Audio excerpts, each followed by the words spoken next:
Hi, this is Stephanie Miller from The Stephanie Miller Show. Please enjoy this exclusive clip from my show on Political Voices Network. Henry Rosenberg tweeted, "It's time for people to stop downplaying the classified documents case against Trump. It wasn't simply a matter of him having the documents he was not entitled to, but why did he have them and what was he doing with them? This is a 5-alarm national security fire." Do you think or hope Jack Smith is on this? Olivia, sorry, go ahead. Yeah. I do. I mean, it's also the obstruction. The obstruction, the unwillingness to cooperate. They had to go down and get them. I mean, they asked for these documents repeatedly. They were asking about it. All of these other people played a role in this. I'm really curious to see the role of Kash Patel in all this. Yes. Do you think do you think Jack Smith knows what he did with them, why he took them and what he did with them? Oh, I mean, who knows, right? I think that's a question in everyone's minds. Like, why would you take that other than you were scared at what it actually said and the truth about what was really happening? And I say that because, look, there's a history here. Any time that anyone spoke the truth about Russia, what they were trying to do in our elections, they got fired. Yeah. Right? A former boss of mine, a former longtime mentor of mine, who was the head of the director of national intelligence, who's acting head, he got fired for the fact that he said, look, I'm going to stand by my employee, which he testified was correct. We are concerned about Russia. Well, and ironically, Reality Winner went to jail for one document. And guess what that document was about? We're trying to warn the country that Trump had, colluded with Russia to get installed. I mean, let me throw one other at you. Palmer Report said the real question is why the U.S. intel community, after spending 2+ years secretly pursuing this classified Trump-Russia binder, is now tipping off the media about it. It feels like this leak is a prelude to something or another shoe is about to drop. What's your take on that? Great question. I mean, I'm surprised that they briefed the Senate and this didn't get out because, look, if it would have been anything related to a Democrat, pretty sure the Republicans would have leaked it immediately. Yeah. But it was obviously very egregious, right? They would have been crying wolf about this, like right as a hearing happened, probably they would have leaked it. So the question is, what is really happening here? Is there some more that's going to surface along the way? But it's hard to know, right? And a lot of it, though, for the intel community, I mean, this is very sensitive, and there's probably a lot of concern about what was in the binder.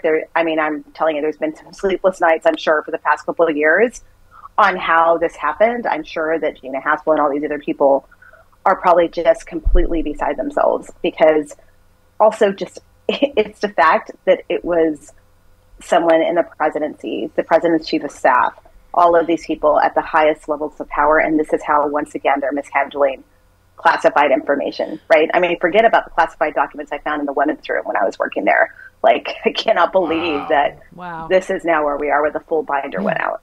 Yeah. You mentioned Kash Patel, and I just blanked it out of my brain because those crazy eyes were staring at me. But what do you think his involvement is? Imagine me sitting in meetings with him while he was running counterterrorism. Oh, God.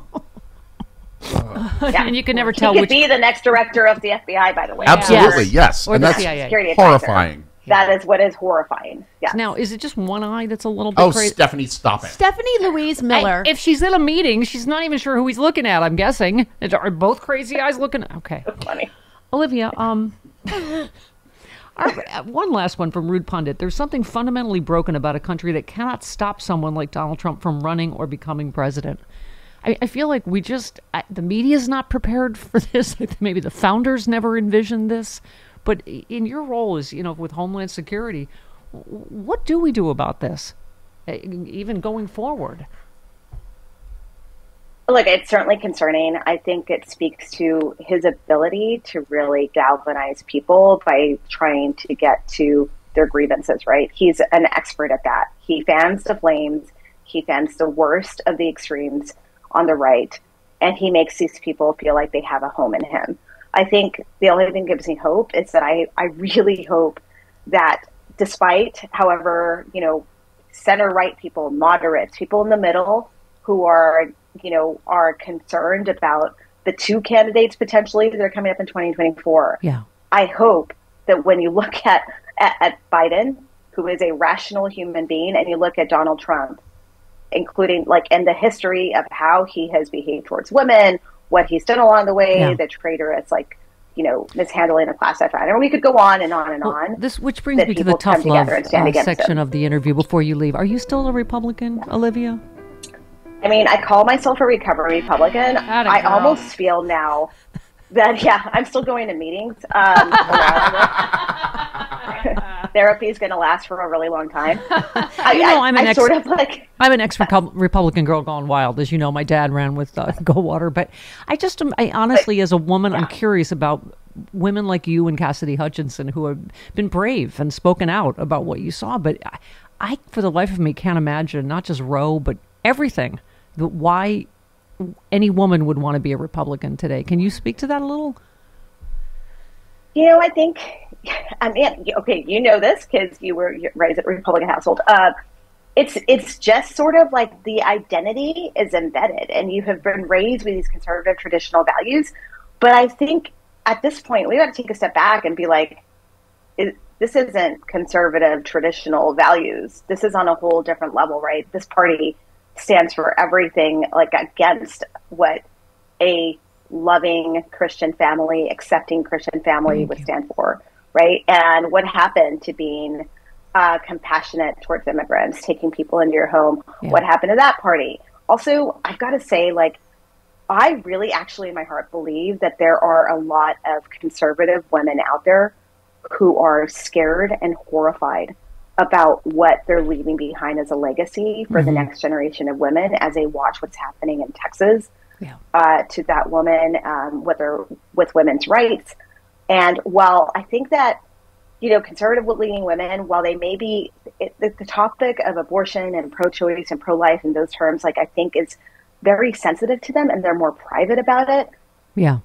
I'm talking to a lot of women that while they may not be vocally loud about this, they are scared and they don't want this. Yeah. And I am just hoping that find those women and these women will come out and vote. Yeah. Hey, you don't have to tell your Trump loving husband who you're voting for. There you go. Remember that.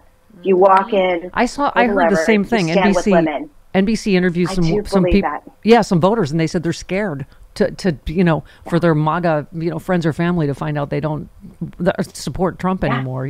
So they've got to because it's bullying now, right? And you feel like you're intimidated, and when it gets really ugly. And look, we're seeing it with the threats. Those poor women. All of these people watch this and they're like, I'm just going to keep my mouth shut. I'm scared. I'm intimidated by this. I don't want any part of it. I want to go back to the good old days where Republicans and Democrats could hang out, have a beer, argue in the room. Yeah. I look forward to that. We'll be in the same internment camp together, and that is going to be fantastic. Come fully into the light with us, Olivia. Join us. Join us. Oh, it's so much fun over here.